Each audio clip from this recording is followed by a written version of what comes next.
메이플스토리의 커닝시티에는 언제부턴가 해외 지역으로 향하는 공항이 있습니다. 글로벌 갓겜 메이플스토리에는 일본도 맵이 있고요, 대만도 맵이 있고, 중국도 있고, 태국도 있고, 유럽도 유럽 전용 이벤트 같은 것도 좀 챙겨주고, 미국도 미국 전용 맵도 나왔는데 동남아시아는 챙겨주는 게 없네. 이거 차별 아니야? 그리 해서 나왔는지 모르겠지만 아무튼 동남아 메이플, 즉 MC 전용 지역이 등장하기까지는 꽤 오랜 시간이 걸렸습니다. 2007년 8월 2일에 추가된 이 지역에 가기 위해서는 현대인들의 도시라는 컨셉을 가지고 있던 커닝시티로 향해야 됩니다. 왜냐면은 공항으로 향해서 현대식 비행기를 타야 되거든요. 커닝시티에 마련된 공항은 마을 우측에 있는 NPC인 아이린을 통해서 입장할 수 있었습니다. 2만 매소씩이나 내고 구매한 티켓을 이용해서 들어온 공항. 일반 비행선들처럼 일정 시간이 지나면 좌측의 싱가가 비행기를 운항을 해서 다음 지역으로 이동을 시켜줍니다. 영상을 보아하니까 비행기 운항 시간은 NLC랑 비슷하게 약 1분 정도인 것 같네요. 근데 조종사 이름이 싱가? 뭔가 떠오를 것 같은데요. 아, 맞습니다. 오늘 갈 지역이 바로 동남아시아 전용 첫 번째 지역 싱가포르이기 때문입니다. 제가 각 지역들을 다룰 때 위키피디아 등을 대강 훑으면서 대략적인 역사를 좀 찾아보는데 싱가포르 자체가 좀 길지만 굉장히 독특한 역사를 지니고 있는 것 같습니다. 듣는 사람에 따라서 좀 불편할 수도 있겠지만은 원래 싱가포르는 역사 자체가 길긴 하지만 이렇다 할 내용은 없는, 그러니까 막말로 좀 국가라고 하기도 못한 수준의 그런 섬나라일 뿐이었다 라고 하는데요. 그런 싱가포르에 1819년에 상륙한 이가 있었으니 그 사람이 바로 토마스 스탠포드 래플스라고 합니다. 그러니까 간단히 말하면 이 사람이 와가지고 여기 되게 깡촌이네, 이 영국 식민지로 좀 넣어야겠다, 이런 것들이 좀 이루어진 건데요. 이 사람이 오고 나서 이 땅이 영국령에 속하고 나서부터의 그 발전 속도가 어마무시하게 빨랐기 때문에 이게 자국 땅을 식민지화시킨 사람이었음에도 불구하고 싱가포르의 역사는 래플스의 상륙 전후로 나뉘고요. 싱가포르에서는 이 사람을 국부로서 존경하고 떠받든다고 합니다. 식민지 치고는 진짜로 별로 나쁜 짓은 안 한 특이 케이스였나 보죠. 아무튼 그리해서 결국 싱가포르는 무역과 금융의 중심 도시로 급성장했고 그에 걸맞게 많은 항구들이 생겨났고요. 세계에서 손꼽히는 공항도 세워졌다고 합니다. 그 손꼽힌다는 공항이 바로 우리가 이제 도착한 창의공항입니다. 이거 창기 아니냐고요? 저도 그런 줄 알았어요. 이 창의공항의 왼쪽을 보면요, 이 진짜 공항같이 빼곡하게 항공편 상황을 표시해주는 이런 디테일도 보실 수 있습니다. 잘 보시면 지판구도 보이네요. 아무튼 이 창의공항을 빠져나오면 보이는 것이 바로 싱가포르의 중심 업무지구 센트럴 비즈니스 디스트릭트인 CBD입니다. CBD에 발을 들이자마자 보이는 건 싱가포르의 영웅이라고 말씀드렸던 토머스 스탠포드 래플스의 동상입니다. 그리고 그 래플스 동상 뒤에 보이는 건 싱가포르의 또 다른 랜드마크인 빅토리아 극장이죠.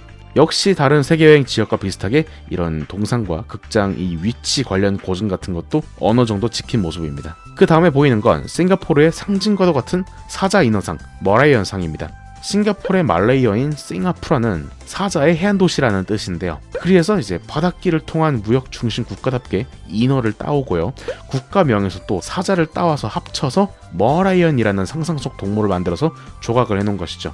현재는 이 머라이언상 맞은편에 우리 다큐나 뉴스 같은 데서 몇 번 본 우리나라 쌍용건설이 갖다 세운 마리나 베이 샌즈도 확인할 수 있습니다. 와, 샌즈! 그 외에도 싱가포르의 오페라 하우스인 독특한 두리안 모양의 에스플라네이드, 그리고 싱가포르에서 제일 유명한 백화점인 탕스 백화점의 모습도 보실 수 있습니다. 물론 상하이 맵에서 그랬듯이 이 뒤에 있는 배경의 건물들도 어느 정도 현실에 있던 건물들을 본따 만든 거겠죠. 이게 일본 맵에서도 라면이나 타코야키 같은 일본 특산품을 구매할 수 있었잖아요. 에스플라네이드 앞에 서 있는 알윈을 통해서 싱가포르의 특산품들도 구매할 수 있습니다. 이쪽 지역의 특산품, 게, 국수, 과일 이런 것들, 이 포션들의 특징은요, 원래 포션들이 한 번에 회복되는 회복량이 늘어날수록 계단 가격이 비싸지잖아요. 예를 들어서 체력 회복시키는 빨간 포션이 50원인데 1000 회복시키는 장어구이가 1100원, 5000 회복시키는 술록의 우유가 5600원 하는 것처럼요. 근데 여기는 그냥 회복량과 가격이 완전 정직, 그냥 동일합니다. 상점에서 사는 것 치고는 그래도 저렴한 축에 속하죠. 그리고 내가 가는 사냥터에 따라서 500단위가 아니라 본인 피격 데미지에 맞는 그런 회복량이 필요할 수 있기 때문에 싱가포르에서 파는 특수한 단위의 물약은 괜찮은 선택지가 될 수 있습니다. 단, 공격력, 마력 이런 물약도 팔긴 하는데 이걸 사느니 그냥 일본 가서 타코야키 사는 게 나아요. 그리고 얘 말고 옆에 있는 아줌마가 엘렉서 효과가 있는 라멘도 팔긴 하는데 이거는 이제 싱가포르랑은 딱히 관계가 없기 때문에 그냥 패스를 하겠습니다. 그래서 다음 맵으로 이동하게 되면 나오는 몬스터들은 싱가포르의 또 다른 특징을 아주 잘 보여주는 몬스터들입니다. 비너, 스탑나우, 그리고 노스피드는 모두 싱가포르의 질서를 어지럽히는 검은 슬라임들인데요. 우리나라에서 싱가포르는 매우 엄격한 법이 적용되는 나라로 알려져 있습니다. 쓰레기를 얻다 버리다 걸려도 징역, 운전 중 휴대폰을 만지다 걸려도 징역 6개월까지 들어간 나라죠. 아예 바닥에 침을 뱉거나 심지어 공공장소에서 껌을 씹기만 해도 벌금이란 얘기, 혹은 이제 좀 큰 문제를 일으키면 한국에선 이제 사라진 제도인 태형에 갖다 냅다 처해버린다는 얘기는 유명하죠. 그에 걸맞게 뭐 쓰레기통이라든지 교통 표지판, 뭐 속도 표지판 이런 것들이 보이네요. 싱가포르에서의 기본 퀘스트들은 그 검은 슬라임들이 이 치안에 중요한 표지판들을 갖고 간다든지, 쓰레기통을 자기 집으로 삼고 내부의 쓰레기들을 밖으로 내던져버려서 플레이어가 이것들을 도로 갖다 모아줘야 되는 그런 퀘스트들이 대부분입니다. 요컨대 쓰레기가 길거리에 나뒹구는 게 심각한 일이라는 거죠. 그래서 싱가포르 초입은 솔직히 뭐 이 사건이라 해봤자 별 볼 일이 없습니다. 그냥 지나가면서 맵 구경이나 하자고요.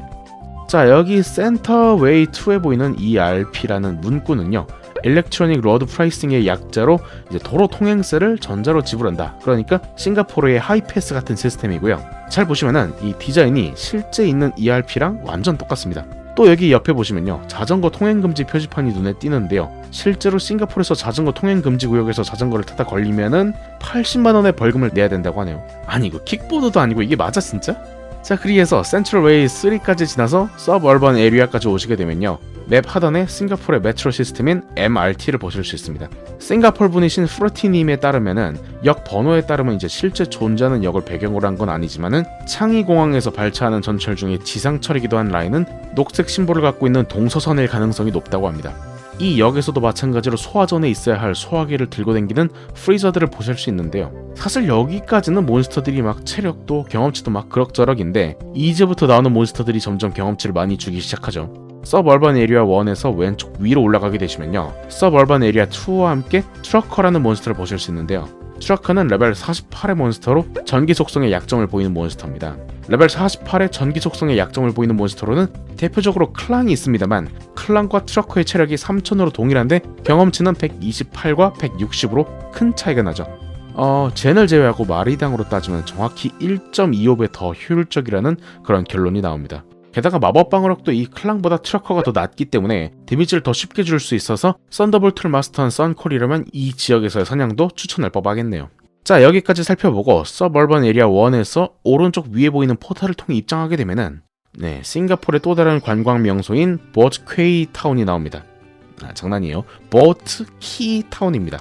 앞서 말씀드렸다시피 싱가포르는 섬이기 때문에 주요 산업은 물길을 통한 무역이 대부분을 차지했는데요.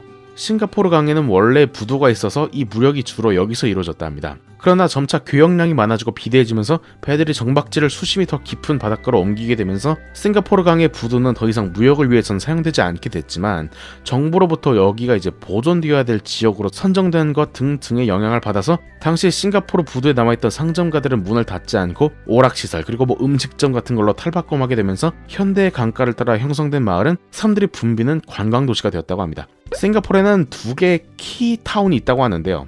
하나가 이제 클라키, 그리고 또 하나가 보트키인데요.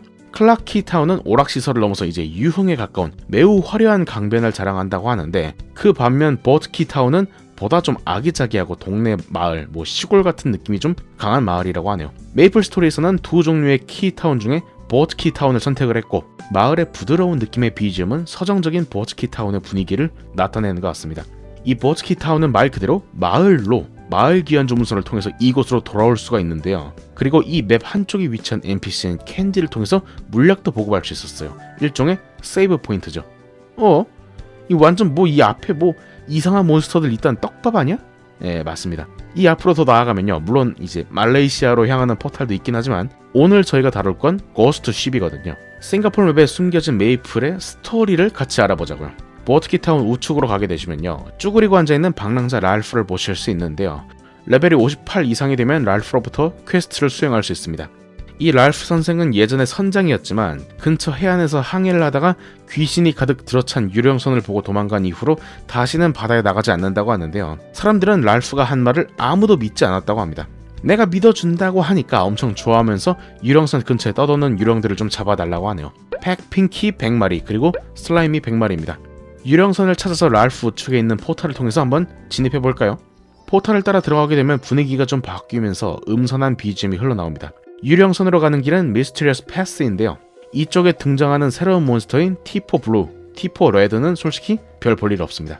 뭐 그나마 하나 있는 거는 이 친구들이 이제 드랍템으로 똥을 주기 때문에 이 아이템 설명도 보면은 냄새가 오진다고 되어 있잖아요. 이거 친구한테 선물할 때 대신 주면 좋을 것 같긴 합니다. 관련 퀘스트는 뭐 있는지조차도 잘 모르겠어요. 이 T4 친구들과 그 다음 맵에 나오는 옥토번이 모두 싱가포르 마을 쪽에 등장하던 그런 뭐 까만 슬라임 베이스의 몬스터들이고요. 딱히 뭐 경험치가 좋다거나 뭐 드랍이 좋다거나 하진 않는 것 같습니다. 또 특이사항이 있긴 하네요. 얘네가 결국에는 본매에서는 이런 골드비치라는 이상한 테마 던전 같은 데 편입됐었죠. 근데 우리가 찾는 건 얘네가 아니라 그 옆에 있는 언데드 몬스터들이니까 그만 좀 넘어가자고요. 이 미스테리어스 패스에서 등장하는 언데드 몬스터는 총 3종입니다. 팩, 핑키, 쌀키 주니어, 그리고 슬라임인데요. 각각 레벨이 58, 60, 63으로 쿨리 좀비보다 약간 높은 레벨과 경험치들을 가지고 있습니다. 팩, 핑키는 쿨리 좀비에 비해서 체력은 500 높으며 경험치는 10이 더 높고요. 드랍템으로는 뭐 토비 표창까지 있는 해자 몬스터긴 한데요. 사실 지금은 이 맵에 얘랑 이제 힐 안 통하는 일반 몹이랑 섞여 있다 보니까 여기선 사냥이 안 돼요. 그러니까 좀 넘깁시다. 지금 주목할 맵은요, 미스테리어스 패스 3, 줄여서 MP3거든요. 쌀키 주니어와 슬라이미가 등장하는 이 맵은 일자형 평원이 3단으로 쌓여있는 맵입니다. 이 맵은 특히나 몬스터 젠이 굉장히 많이 되는 맵이었던 데다가 쌀키 주니어와 슬라이미는 각각 뇌전과 토비를 줬기 때문에 돈벌이도 쏠쏠했겠죠.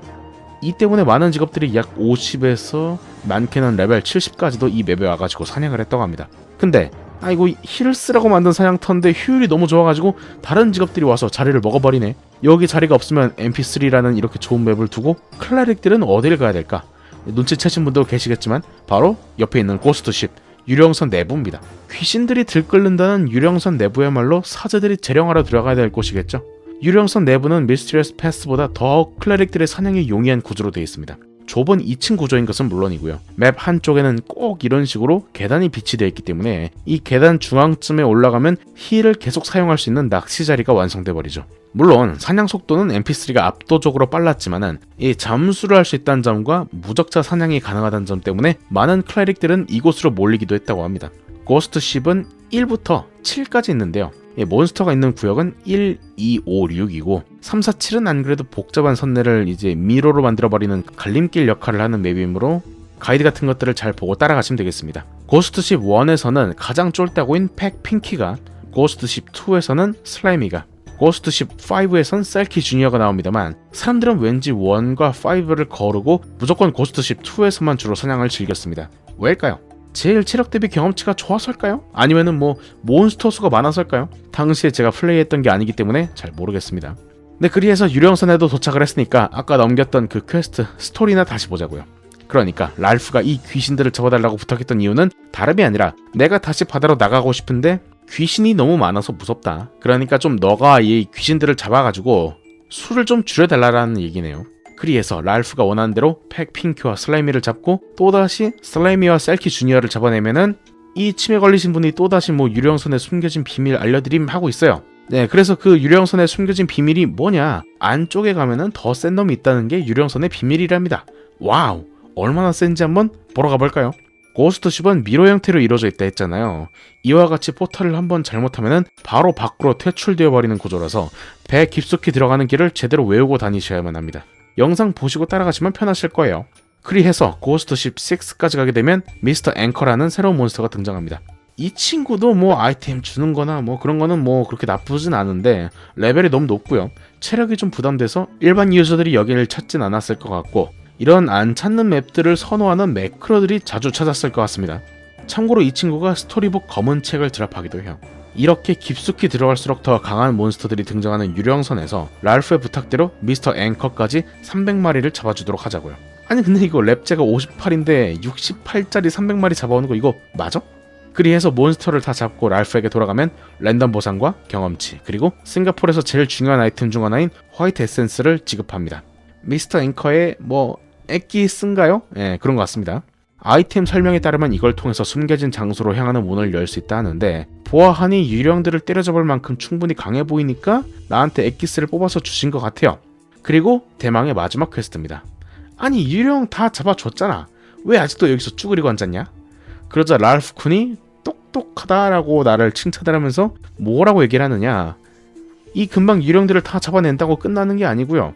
유령선 깊숙한 곳에서 이 유령들을 만들어내고 조종하는 캡틴 라타니카라는 존재가 이 사태의 근원이기 때문에 얘를 처치해야 된다고 합니다. 그놈을 쳐 없애서 유령선을 깨끗하게 청소를 해야 이 유령들이 다시는 안 나타날 거라고 하네요. 유령선 깊은 곳을 향해서 엔진실 앞에 화이트 에센스를 드랍하면은 선장이 나타날 거라고 하니까 다시 한번 유령선으로 향해 봅시다. 엔진실은 어디냐면요, 아까 봤던 그 미스터 앵커가 나오는 고스트십 6에서 우측 아래에 있는 비상구를 통해서 고스트십 7으로 향한 다음에 매우 의도적으로 빛나고 있는 우측의 포탈로 향하면 입장하실 수 있습니다.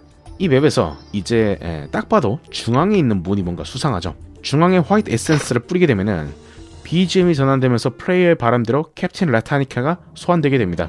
근데 이거 랩제가 58이라고 했잖아요. 근데 여기서 등장하는 캡틴 라타니카는 레벨이 100입니다. 이 보스는 근접 데미지는 2000대, 마법 공격 데미지는 3000대 후반까지 나오기 때문에 레벨이 낮다고 생각하시면은 아마 이걸 안 하시거나 파티를 맺어서 캐리하는 사람을 데리고 들어가시는 게 좋겠죠. 캡틴 라타니카는 데미지가 좀 강하다는 거 외에 별 특이점은 없는 보스입니다. 굳이 따지자면 루디브리엄의 파플라투스라기보다는 헤네시스의 머쉬만 포지션이죠. 물론 그런 보스라고 해도 체력은 200만에 달하기 때문에 적당히 모빙을 치시면서 클리어를 해주신다면 퀘스트를 완료하기 위한 메인 보상인 블랙 에센스와 함께 운이 좋다면 몇 가지 90제 장비들도 얻으실 수 있습니다. 특히 이따금씩 보스에게서 소울 랜턴이라는 아이템이 등장하게 되는데 이 아이템들은 다음 지역의 보스를 해금하는 데 쓰이기 때문에 함부로 버리시면 안 돼요.